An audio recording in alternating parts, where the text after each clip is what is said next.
Dear students, welcome back in KSD maths classes. आप सभी का KSD मैथ्स क्लासेस में स्वागत है। आज हम इस वीडियो लेक्चर में एक बहुत ही इम्पोर्टेंट टॉपिक स्टार्ट करने जा रहे हैं और इस टॉपिक का नाम है मोशन ऑफ इलास्टिक स्ट्रिंग्स। प्रत्यास्थ डोरियों की गति। कहने का मतलब हमारे पास किस टाइप की स्ट्रिंग्स होंगी, किस टाइप की रस्सियाँ होंगी। इलास्टिक का मतलब क्या होगा, हम उसको खींच सकते हैं, हॉरिजेंटली भी खींची जा सकती है, वर्टिकली भी खींची जा सकती है। और जब हम इलास्टिक रस्सी को खींचेंगे उसके अंदर क्या होगा, टेंशन, विस्तार, एक्सटेंशन। ठीक है, तो विस्तार के कारण ही टेंशन होगा और टेंशन के कारण ही उस रस्सी की मोशन बनेगी। ठीक है, जैसे हम रस्सी को छोड़ेंगे क्या होगा, वो किसी साइड में जाएगी। ठीक है, जाएगी तो उसकी मोशन होगी और फिर मोशन होगी तो उसके ऊपर डिस्कशन होगा। ठीक है, तो सबसे पहले हम इस टॉपिक के अंदर पढ़ेंगे हुक्स लॉ। क्यों हुक्स लॉ किसके लिए है? इलास्टिक स्ट्रिंग्स के लिए है, प्रत्यास्थ डोरियों के लिए है। और हुक्स लॉ की डेफिनेशन पढ़ने के बाद हम बहुत ही इंपॉर्टेंट आर्टिकल पढ़ेंगे इसके अंदर। ठीक है, जिसमें क्या होगा कि इलास्टिक रस्सी की मोशन किस टाइप की होगी, हॉरिजेंटल, यानी कि इस तरीके से टेबल पर एक रस्सी पड़ी हुई है, उसका एक सिरा फिक्स है, दूसरे सिरे को हम खींचे और छोड़ दें। ठीक है, तो उसकी मोशन जो होगी उसके बारे में हम डिस्कशन करेंगे। ठीक है, लेकिन सबसे पहले आइए हम हुक्स लॉ की डेफिनेशन के बारे में डिस्कस करते हैं। हुक्स लॉ की परिभाषा क्या है? हाँ, हुक्स लॉ, तो हुक्स लॉ की डेफिनेशन क्या है? The tension in an elastic string is proportional to its extension in per unit length. ठीक है, बहुत ही सिंपल। द टेंशन कैसा होगा, proportional to its extension in per unit length, अर्थात किसी प्रत्यास्थ डोरी में तनाव उसकी लंबाई में प्रति इकाई विस्तार के समानुपाती होता है। ठीक है, बहुत ही सिंपल से वर्ड है। ठीक है, इसकी डेफिनेशन है हुक्स लॉ की। तो देखो क्या होगा इसके अंदर, हम सपोज कर लेते हैं एक इलास्टिक स्ट्रिंग है जिसकी नेचुरल लेंथ क्या है, L। जिसकी नेचुरल लेंथ क्या है, L, और उसमें एक्सटेंशन कितना है, X, उसमें विस्तार कितना है, X। फॉर एग्जाम्पल AB हमारे पास इलास्टिक स्ट्रिंग है, ठीक है, जिसकी नेचुरल लेंथ क्या है, L। और उसके बाद देखो मैं A को फिक्स कर देता हूँ, सपोज कर देता हूँ ये क्या है, फिक्स पॉइंट। और B को मैं खींच सकता हूँ, क्यों, इलास्टिक डोरी है। ठीक है, रस्सी कैसी है, स्ट्रिंग कैसी है, इलास्टिक, तो खींचा जा सकता है। B को मैंने इसको खींचा कहाँ तक, C तक, और सपोज कर लिया BC कितना है, X। ठीक है, BC क्या होगा, एक्सटेंशन, विस्तार।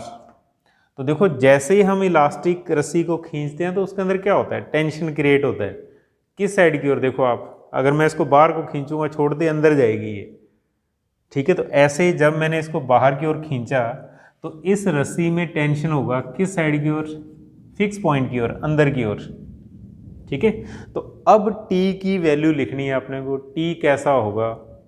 ठीक है, तो T के बारे में क्या लिखा हुआ है इसने, तो अब लिखो आप, देखो extension in length L equal to X। बहुत ही सिंपल, L लंबाई में विस्तार कितना है, X। तो लिखिए please, extension in length L equal to X। L लंबाई में विस्तार X है, क्योंकि इसको X और खींच दिया, एक्सटेंशन X हो गया इसके अंदर। ठीक है, और उसके बाद लिखो आप extension in per unit length, पर यूनिट लेंथ। पर यूनिट लेंथ का मतलब क्या होता है, एक लंबाई में विस्तार कितना हो जाएगा। देखो आप, L के अंदर X है तो एक में कितना हो जाएगा, X अपॉन L हो जाएगा। ठीक है, इकाई लंबाई में विस्तार कितना हो जाएगा, X अपॉन L। और हुक का नियम क्या है, यही हुक्स का नियम है, that is T is proportional to X upon L। रस्सी में जो तनाव होगा, जो टेंशन होगा, वो कैसा होगा, proportional to extension in per unit length, proportional to extension in per unit length, प्रति इकाई लंबाई के विस्तार के समानुपाती होता है कौन, रस्सी में तनाव। और फिर इसको हम क्या लिख सकते हैं, that is T equal to lambda x upon l, ऐसा लिखा जा सकता है। ठीक, अब यहाँ पर लैम्डा क्या है, मॉडुलस ऑफ इलास्टिसिटी, प्रत्यास्थता गुणांक।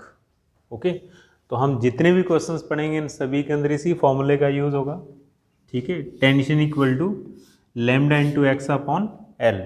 तो आप इसको याद रखना, tension equal to lambda into extension upon natural length, lambda into extension upon natural length, ये टेंशन का फॉर्मूला रहेगा किसके लिए, फॉर इलास्टिक स्ट्रिंग। तो अब यहाँ पर बहुत ही बढ़िया आर्टिकल बनता है इसके ऊपर। ठीक है, 2 आर्टिकल पढ़ेंगे हम इस टॉपिक के अंदर। पहला आर्टिकल जो है वो किसके लिए, फॉर हॉरिजेंटल इलास्टिक स्ट्रिंग, जब रस्सी कैसी हो, हॉरिजेंटल हो। ठीक है, दूसरा आर्टिकल हम पढ़ेंगे जब रस्सी कैसी हो, वर्टिकल हो।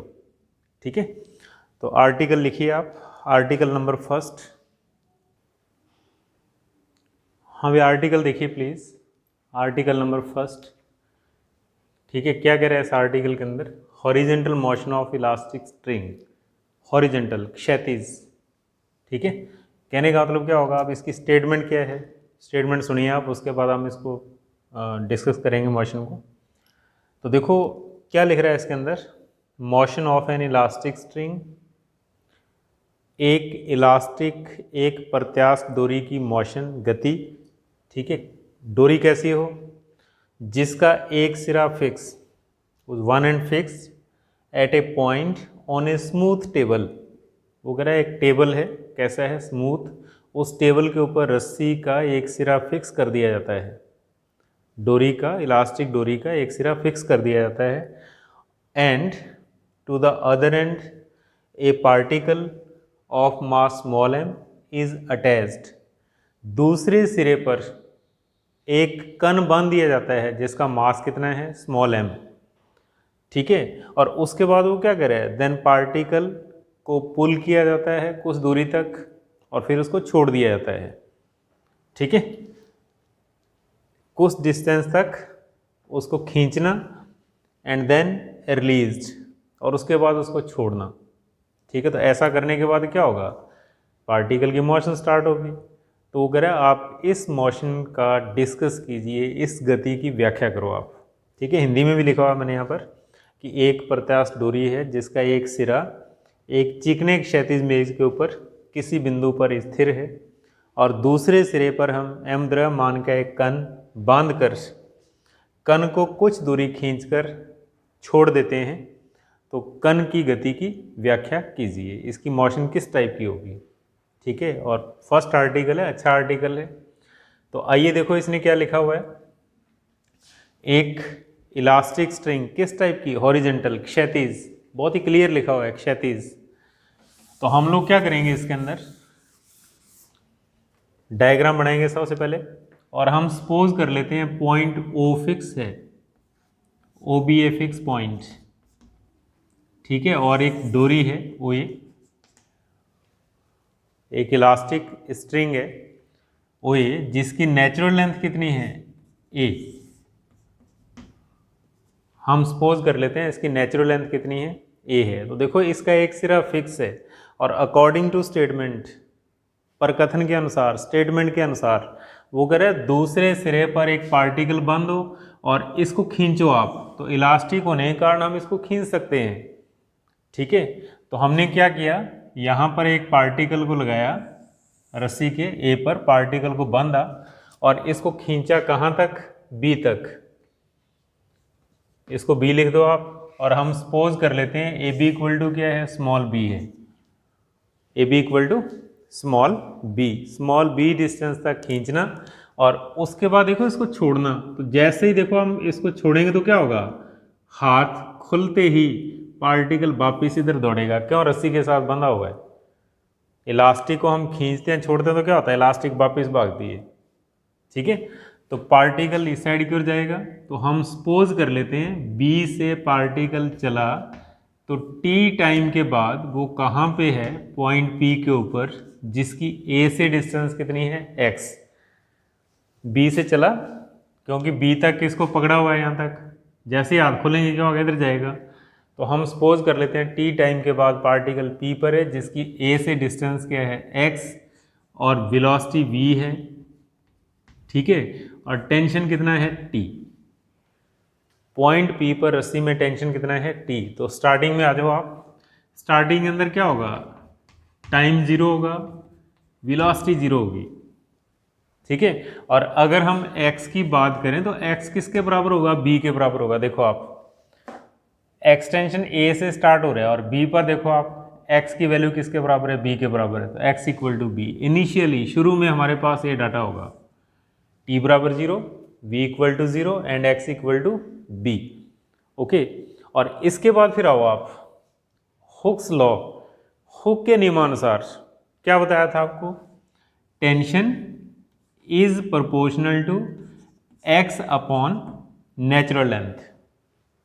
बहुत ही सिंपल, टेंशन एक कैसा होता है, किसके बराबर होता है, टेंशन किसके प्रोपोर्शनल टू होता है, extension in per unit length, ठीक है। तो ए लंबाई के अंदर एक्सटेंशन x है तो a के अंदर कितना हो जाएगा x अपॉन ए, और उसके बाद हम लोग क्या लिख सकते हैं, tension equal to lambda x upon a. बहुत ही सिंपल सा फॉर्मूला, लैम्डा ऊपर एक्सटेंशन आएगा, अपॉन में क्या आएगी, नेचुरल लेंथ आएगी। तो ये टेंशन का फॉर्मूला है। और अब इसके बाद आइए आप अगले स्टेप के अंदर, इसको नंबर 1 दे दो आप, इक्वेशन नंबर फर्स्ट, ठीक है। और अब देखो पार्टिकल जा रहा है, पार्टिकल की वेलोसिटी है यहाँ पर, तो हम लोग क्या लिखेंगे, इक्वेशन ऑफ मोशन लिखेंगे। तो लिखो आप बिंदु P पर कण की गति का समीकरण, equation of motion at P, बिंदु P पर कण की गति का समीकरण। हाँ भी क्या लिखा जाता है इक्वेशन के अंदर,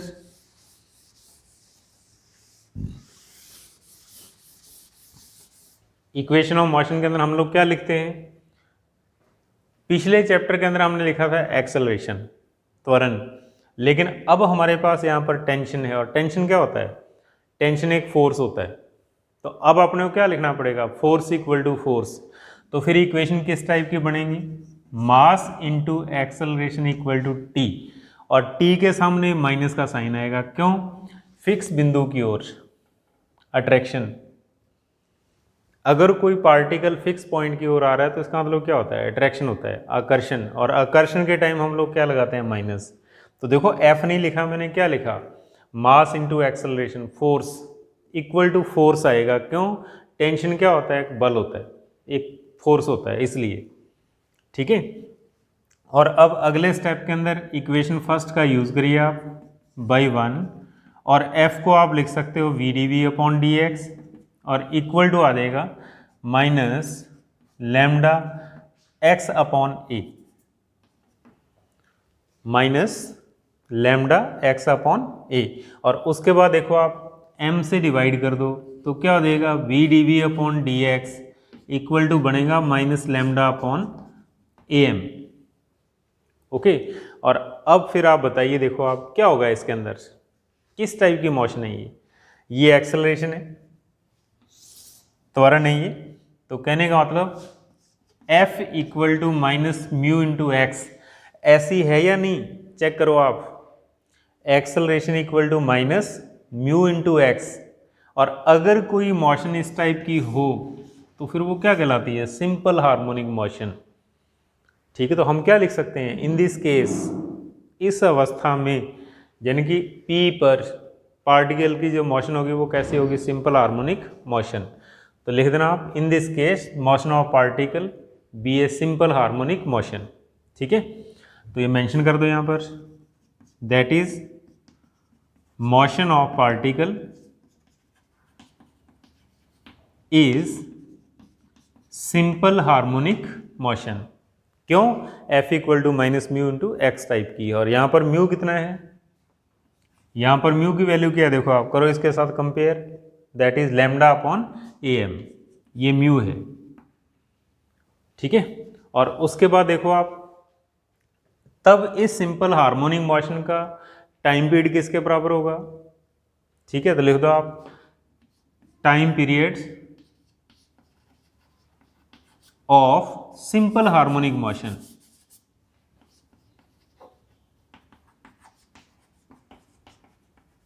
क्या फॉर्मूला पढ़ा हो हमने लास्ट एक्सरसाइज के अंदर? That is 2 pi upon root mu. तो इसके अंदर म्यू की वैल्यू पुट कर दो आप। ठीक है, तो क्या होगा? That is 2 pi under root AM upon lambda. तो ये क्या होगा? आवर्तकाल, सिंपल हार्मोनिक मोशन का आवर्तकाल। यानी कि अगर इसके अंदर सिंपल हार्मोनिक मोशन का एक राउंड पूरा होता है तो उसका टाइम किसके बराबर होगा? 2 pi under root AM upon lambda के बराबर। तो ये क्या है? Time period of simple harmonic motion, SHM का आवर्तकाल। ठीक है, अब इसके बाद आइए आप अगले स्टेप के अंदर, क्योंकि अब अपने को क्या करना होगा? वेलोसिटीज वगैरह कैलकुलेट करनी होंगी। ठीक है, और सिंपल हार्मोनिक मोशन रहेगी कहाँ तक? देखो आप, सिंपल हार्मोनिक मोशन का फॉर्मूला है F equal to minus mu into x. X के ऊपर डिपेंड करती है। जब तक x रहेगा सिंपल हार्मोनिक मोशन होगी, और जैसे ही x खत्म सिंपल हार्मोनिक मोशन बंद।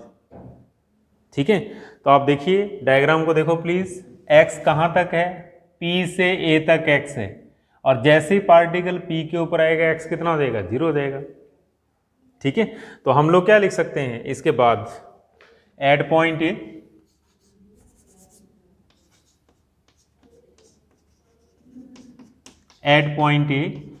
x इक्वल टू 0, x बराबर 0, इसको नंबर सेकंड दे दो आप। तो देखो जब x इक्वल टू 0 है, then by equation second f equal to 0, त्वरण का मान कितना हो जाता है? 0। तो हम लोग क्या जानते हैं? एक्सेलरेशन 0 कब होता है? जब पार्टिकल की वेलोसिटी क्या हो? कांस्टेंट हो। तो इसका मीनिंग क्या होगा? यहाँ पर आते ही त्वरण का f कितना हो जाएगा? 0 हो जाएगा। लेकिन इसकी वेलोसिटी जरूर होगी, जिसको हम क्या लिखेंगे? Capital V। f equal to 0 और velocity equal to capital V, और इसकी हम वैल्यू भी कैलकुलेट करेंगे। देखो आप, और जब पार्टिकल का एक्सेलरेशन 0 है, उसकी वेलोसिटी है, तो इसका मीनिंग क्या है? आगे पार्टिकल कांस्टेंट वेलोसिटी से चलेगा। ठीक है, क्यों? अगर वेलोसिटी कांस्टेंट है तो एक्सेलरेशन क्या होता है? 0 के बराबर। ठीक है, तो कहने का मतलब ए के बाद जब वो इस साइड के अंदर मोशन करेगा तो किस वेलोसिटी से जाएगा? कांस्टेंट वेलोसिटी से। कौन सी कांस्टेंट वेलोसिटी? Capital V। ठीक है, तो अब आइए आप कैपिटल V को कैलकुलेट करना। ठीक है, कैपिटल V का मान ज्ञात करना है। हेडिंग लगा दो आप, वेलोसिटी कैलकुलेट करना। अब हमारा ये टारगेट है, तो इसके लिए आइए आप यहाँ से आगे बढ़िए आप इसी इक्वेशन से। इसको एक तरीके से 2 नंबर ही है ये, तो लिख दो आप बाई सेकंड। ठीक है, यहाँ से आइए आप प्लीज़। तो क्या होगा? V dV equal to minus lambda x upon AM into d x. ठीक है, यहाँ आप ऐसा कर सकते हो, इक्वेशन नंबर सेकंड से ले दो आप, बाद में लैम्डा की वैल्यू पुट कर देंगे। क्यों? हमारे पास लैम्डा की वैल्यू कितनी है? म्यू की वैल्यू कितनी है? Lambda upon AM। तो आप लिखो बाई 2, f को मैं लिख रहा हूँ VdV upon d x equal to minus mu into x, then cross multiply करना v into d v equal to minus mu x into d x, और उसके बाद दोनों साइडों के अंदर 2 से मल्टीप्लाई कर लो आप। क्यों? क्योंकि जब हम इंटीग्रेशन करेंगे तो वी स्क्वायर अपॉन 2 आएगा, 2 से 2 कैंसिल। यहाँ पर एक्स स्क्वायर अपॉन 2 आएगा, 2 से 2 कैंसिल। ठीक है, इस तरीके से। तो लिखो आप ऑन इंटीग्रेशन,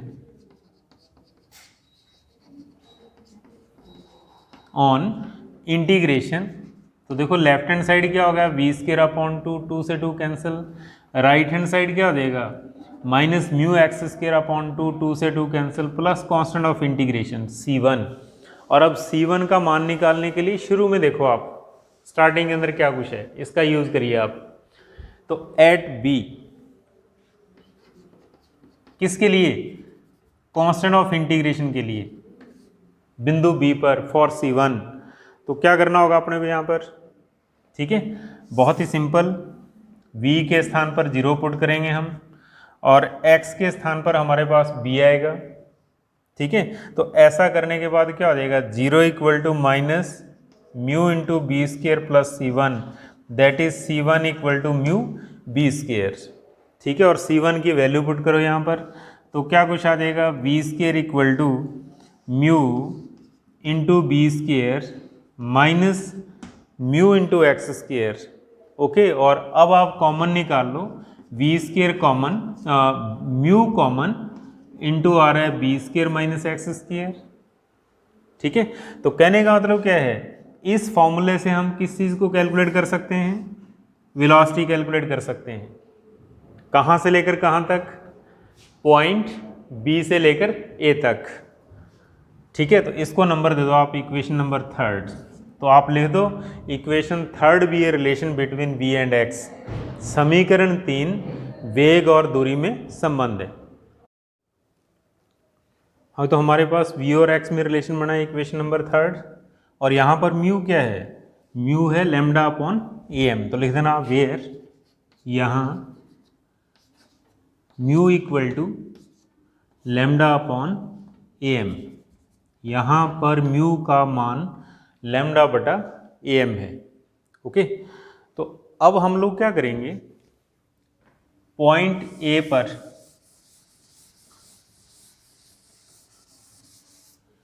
वेलोसिटी कैलकुलेट करेंगे। ठीक है, जिसको मैं VA लिख देता हूँ, कैपिटल VA, वेलोसिटी एट ए, इसको कैलकुलेट करना। ठीक है, तो लिखो आप एट पॉइंट ए, बिंदु ए पर F इक्वल टू कितना हो जाएगा? 0 हो जाएगा। Equation 2/2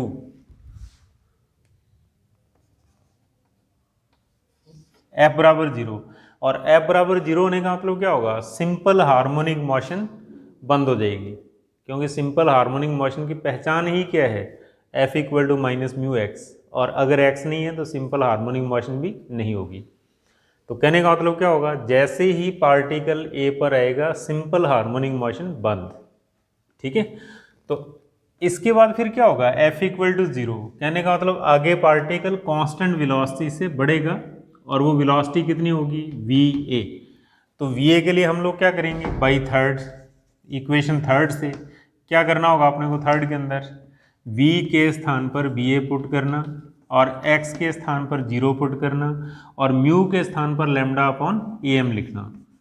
mu equal to lambda upon am, ये पुट करो आप 3 के अंदर।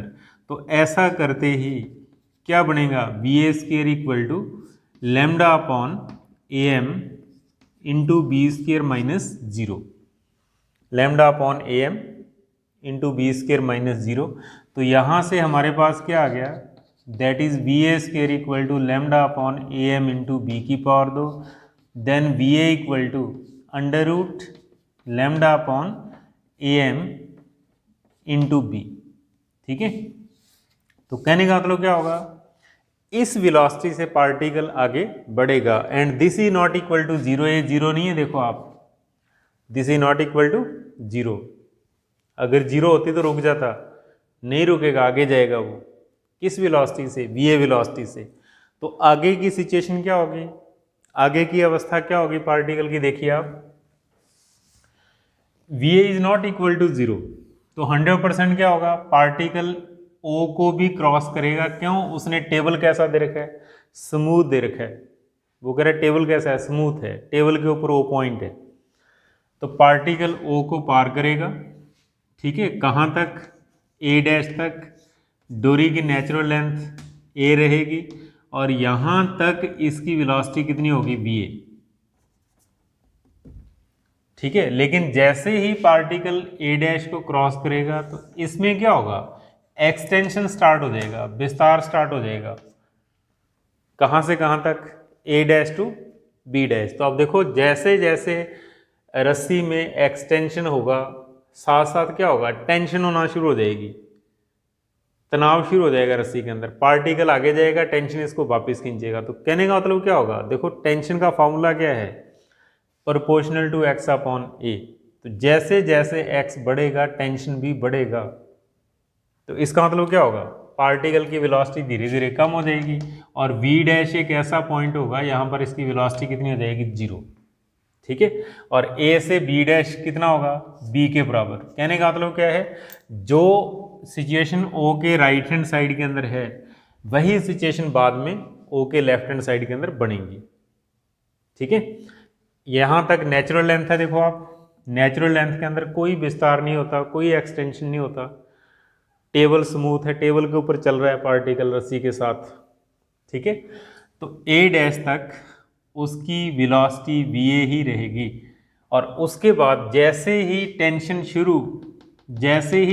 शुरू x स्टार्ट हो जाएगा, विस्तार स्टार्ट हो जाएगा, सिंपल हार्मोनिक मोशन फिर स्टार्ट हो जाएगी पार्टिकल की। तो कहने का मतलब क्या होगा, ये जो दो पोर्शन है कौन कौन से, b से a, क्यों, x है, सिंपल हार्मोनिक मोशन, और ऐसे ही a डैश से b डैश भी क्या होगा, एक्सटेंशन होगा, और एक्सटेंशन होगा तो पार्टिकल की मोशन फिर कैसी होगी, सिंपल हार्मोनिक मोशन। तो अब हम इस डायग्राम को बड़े ही क्लियर लिख सकते हैं, यहां से लेकर यहां तक सिंपल हार्मोनिक मोशन, ठीक है, और यहां से लेकर यहां तक f equal to 0 that is constant velocity, और यहां से लेकर यहां तक किस टाइप की है, सिंपल हार्मोनिक मोशन है।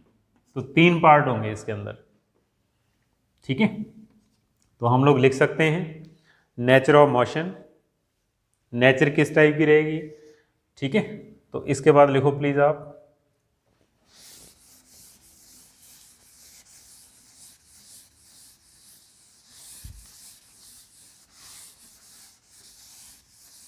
Nature of motion of particle.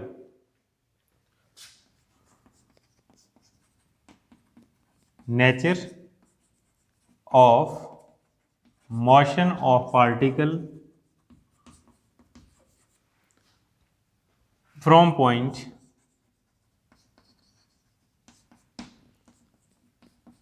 B to B dash.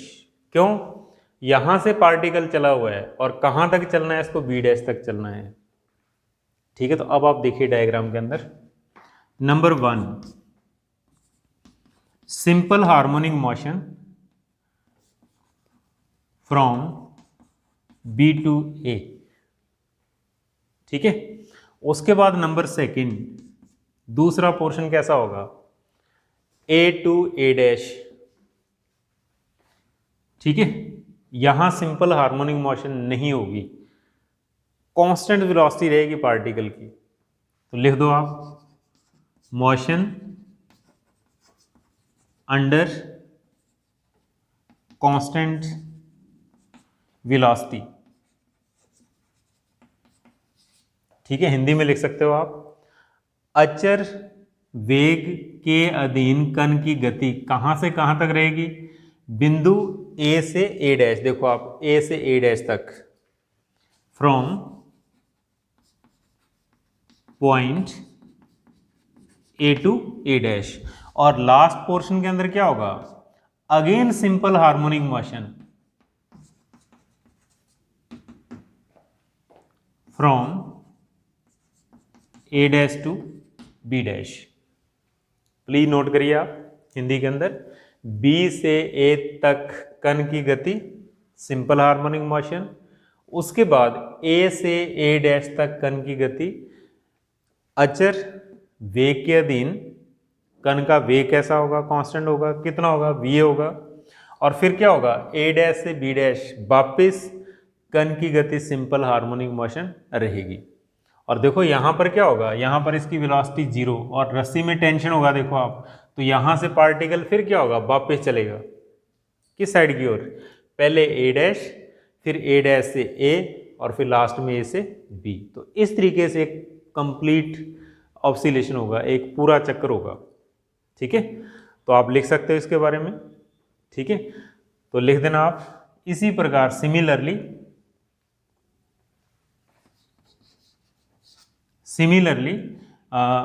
A dash B dash to A dash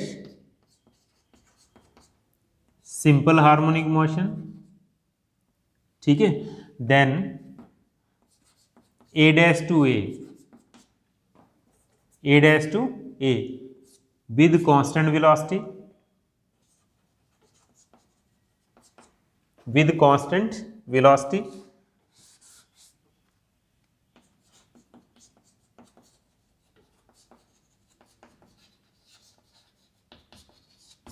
और फिर उसके बाद लिखो आप A to B simple harmonic motion.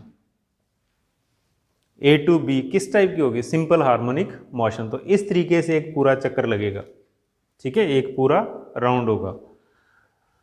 समझ गए आप? तीन टुकड़े हैं, देखो आप, बी से ए से ए डैश और ए डैश से बी डैश, ये एक साइड हो गया। और अगर पूरा चक्कर लगाना तो वापस यही सिस्टम फिर स्टार्ट हो जाएगा। बी डैश से A dash simple harmonic motion, A dash से ए फिर कांस्टेंट वेलोसिटी वी ए, और फिर ए से बी फिर क्या होगा? Simple harmonic motion. तो अब हम लोग क्या करेंगे? एक राउंड का टाइम, एक चक्कर का समय ज्ञात करेंगे। तो लिखो आप टाइम ऑफ ए साइकिल, ठीक है, एक चक्कर का समय लिखो आप। इसके बाद एक चक्कर का समय, तो हम सपोज कर लेते हैं B से A का टाइम T1 है और A से A डैश का टाइम T2 है, ओके। और लास्ट में A डैश से B डैश का टाइम क्या है? T1 है। अब ध्यान देना आप, मैंने शुरू और लास्ट में T1 लिखा है क्योंकि हमने पढ़ा था सिंपल हार्मोनिक मोशन के अंदर क्या होता है? जीरो वेलोसिटी से मैक्सिमम वेलोसिटी तक का टाइम, और फिर मैक्सिमम वेलोसिटी से जीरो वेलोसिटी तक के टाइम के बराबर होता है। तो कहने का मतलब क्या है? देखो आप, यहाँ VA है, यहाँ वेलोसिटी जीरो है, तो ये टाइम भी T1 होगा। मैक्सिमम वेलोसिटी से जीरो वेलोसिटी तक टाइम क्या होता है? सेम। जितना टाइम बाहर से सेंटर तक का उतना सेंटर से बाहर तक का, ठीक है। अब हम सेंटर वो नहीं काउंट कर सकते, सेंटर का मतलब मैक्सिमम वेलोसिटी से जीरो वेलोसिटी तक। तो B से A का टाइम T1, A से A डैश का टाइम T2, और फिर A डैश से B डैश का टाइम T1 सपोज कर लो आप। और इसके बाद फिर लिखो आप टाइम ऑफ ए साइकिल, पूरे एक चक्कर का समय, ठीक है, टाइम ऑफ ए साइकिल, एक चक्कर का समय।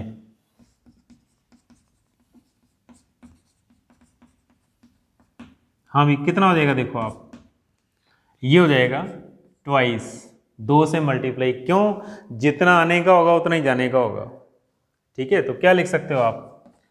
T1 plus T2 plus T1 that is 4T1। देखो आप, T1 प्लस T1 2T1 हो गया, इसको 2 से मल्टीप्लाई करेंगे तो क्या हो जाएगा? 4T1, और प्लस आ जाएगा 2T2, और 4T1 क्या होगा? Time period of simple harmonic motion. ये सिंपल हार्मोनिक मोशन का टाइम पीरियड बनेगा, time period of simple harmonic motion plus 2T2, ठीक है। और अभी मैंने सिंपल हार्मोनिक मोशन का टाइम पीरियड लिखा था कितना? 2 pi under root AM upon lambda. ये टाइम पीरियड था किसका? सिंपल हार्मोनिक मोशन का, इसी आर्टिकल के अंदर। प्लस 2T2, इसको नंबर दे दो आप 4, इक्वेशन नंबर 4। और अब हमारा टारगेट है T2 को कैलकुलेट करना, ठीक है। तो लिखो आप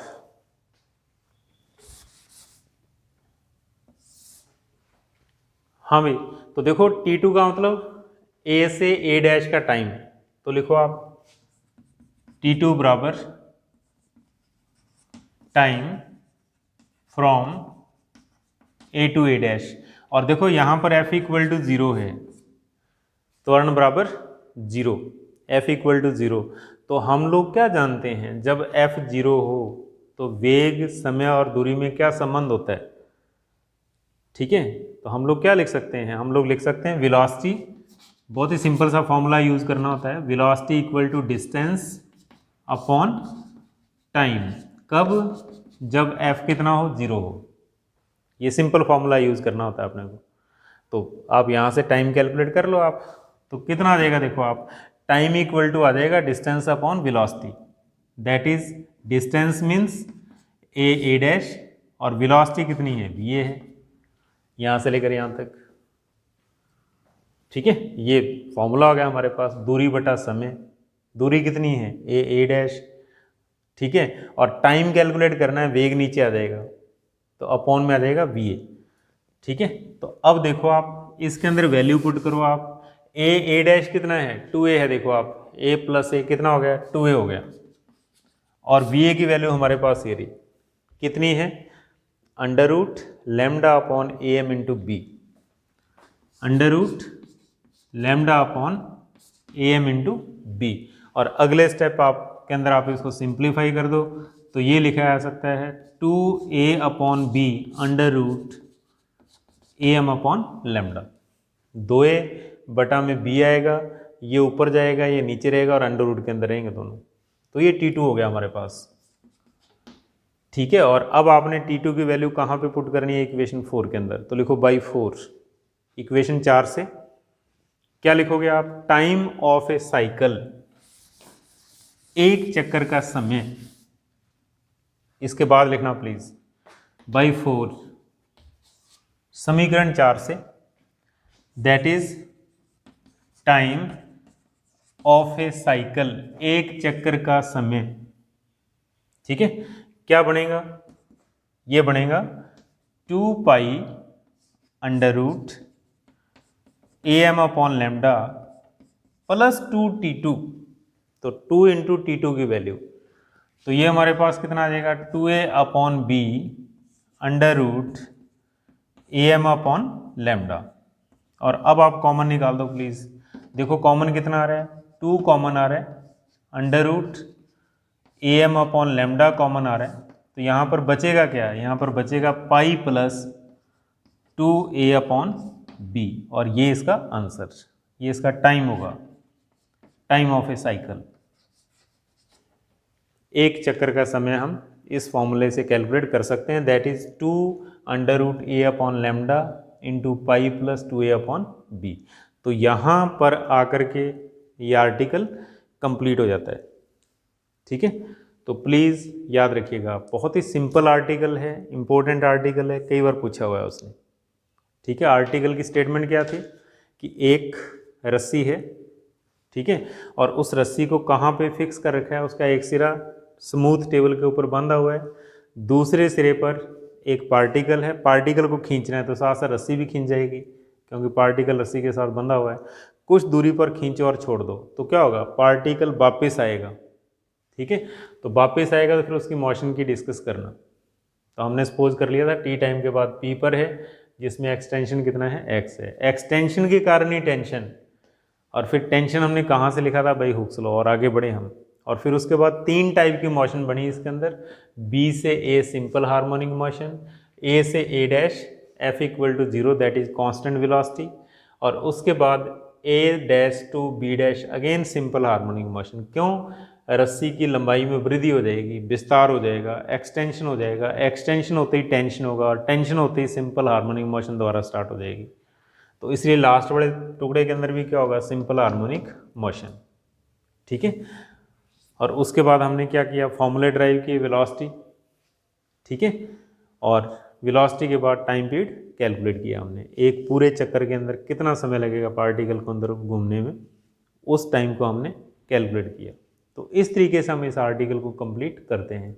तो प्लीज़ बड़े ही ध्यान से सुनिएगा आप, ओके। तो प्लीज़ आप मेरी इस वीडियो को लाइक एंड शेयर ज़रूर कीजिएगा, और जो भी आपके व्यूज़ हों इस वीडियो के बारे में वो कमेंट बॉक्स में ज़रूर लिखिएगा, और हमारे YouTube channel KSG maths classes को सब्सक्राइब ज़रूर कीजिएगा, और आप अपने फ्रेंड सर्कल में भी बताइएगा कि वो भी मेरी इन वीडियोज़ का एग्ज़ामिनेशन के अंदर बेनिफिट उठा सकते हैं।